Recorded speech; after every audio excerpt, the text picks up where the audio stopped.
हमारी आज की कहानी है नंदू हाथी। काशी के राजा वीरभद्र एक सुयोग्य राजा थे। वे धार्मिक, चरित्रवान एवं साहसी राजा थे। उनकी प्रजा उन्हीं के अनुरूप शांतिप्रिय एवं धार्मिक थी। यथा राजा तथा प्रजा, अर्थात जैसा राजा होता है वैसी ही प्रजा होती है। ये उक्ति यहाँ पूर्ण रूप से लागू होती है। राजा वीरभद्र के गुणों का प्रभाव न केवल प्रजाजनों पर बल्कि राज्य के जीव जंतुओं पर भी परिलक्षित होता था। नंदू राजा वीरभद्र के प्रिय हाथी ऐरावत का नन्हा शिशु था। वे बेहद भोला भाला एवं शर्मीला था। नंदू सभी के साथ घुल मिल कर रहता। बच्चे बुजुर्ग सभी उसके पास बेझिझक आते, उसको स्पर्श करते, उसका आलिंगन करते। सभी नंदू से बेहद प्यार करते थे। एक रात में जब सब गहरी नींद में सो रहे थे, कुछ चोर राजमहल के आसपास घूम रहे थे। वे राजमहल में घुसने का मौका ढूंढ रहे थे। चोर एक स्थान पर छुपकर बैठ गए और आपस में अपने धंधे के बारे में बातें करने लगे। एक चोर ने कहा, एक सच्चा चोर साहसी होता है, वो किसी को भी मार सकता है। उसमें दया की भावना नहीं होनी चाहिए। उसे अपने मार्ग में आने वाले हर व्यक्ति को मार गिराना चाहिए। दीवार की दूसरी तरफ ही नंदू का आवाज था। वो चोरों की सारी बातें बड़े ध्यान से सुन रहा था। भोले भाले नंदू को ये बातें बड़ी दिलचस्प लगी। उसने इसका पालन करने का निश्चय किया। अब नन्हा नंदू नींद में इन्हीं बातों को दोहराता हुआ सो गया। अगले दिन प्रातः घंटी बजी, पर सदा ठीक समय पर उठने वाला नंदू नहीं उठा। महावत ने भी उसे नहीं उठाया। जब नंदू सोकर उठा, महावत उसकी पीठ सहलाता हुआ उसके पास आया। नंदू ने आंखें खोली। उसे बीती रात्रि की सारी बातें याद आ गई।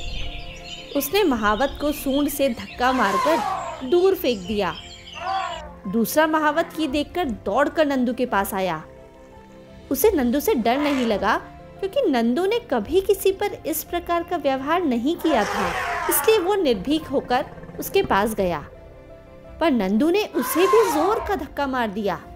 अब नंदू का ये व्यवहार देखकर सभी लोग डर गए और दूर भागने लगे। धीरे धीरे ये नंदू का स्वभाव बनने लगा। वह हमेशा किसी न किसी को चोट पहुंचाता रहता। अब उसे जंजीरों में बांध कर रखा जाने लगा। राजा वीरभद्र के पास भी ये समाचार पहुंचा। राजा भोले भाले नंदू का ये बदला हुआ रूप देखकर आश्चर्यचकित रह गए। उन्होंने इस परिवर्तन का कारण जानना चाहा, पर कोई भी इसका कारण नहीं जानता था। बस एक महत्वपूर्ण बात का पता चला कि राजमहल में कुछ चोर घुस आए थे, पर वे चोरी करने में सफल न हो सके। राजा वीरभद्र के मन में ये बात खटकी कि अवश्य ही भोले भाले नंदू पर उन दुष्टों का प्रभाव पड़ा है। कुछ दिनों के बाद नगर में कुछ संतों का आगमन हुआ। उनके मुख निःसृत भगवान की सुंदर कथाओं एवं मधुर संकीर्तनों से सारे नगर का वातावरण महकने लगा।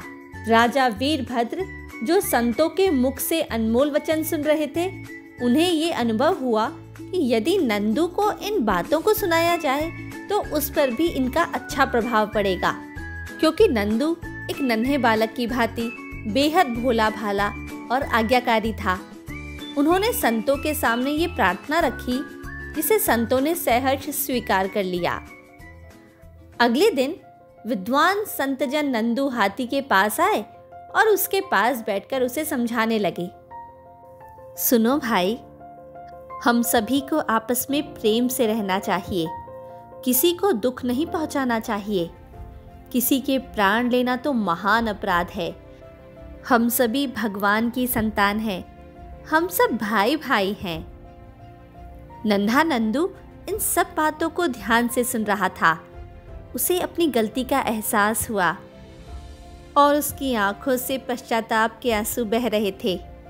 उसने अनुभव किया कि इन सुंदर बातों को सुनकर उसके हृदय को शांति, प्रसन्नता मिल रही थी और उसके मन से क्रोध और हिंसा की प्रवृत्ति समाप्त हो रही थी। उसने सद्गुरु के इन वचनों का पालन करने का निश्चय किया और प्रण किया कि भविष्य में वह किसी भी जीव को कष्ट नहीं देगा और इन संतों के समान ही महान बनेगा।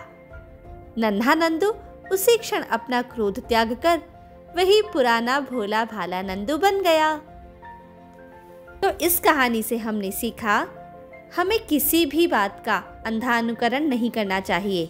अच्छे और बुरे कार्य की पहचान करना चाहिए। अच्छे कार्य करने से हमारा मन शांत एवं प्रसन्नचित्त रहता है और बुरे कार्य करने से मन अशांत हो जाता है। यही अच्छे कार्य और बुरे कार्य की पहचान है।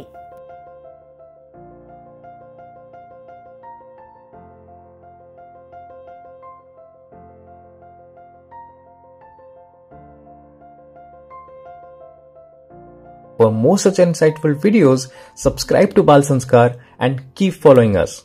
See you in the next video. Radhe Radhe.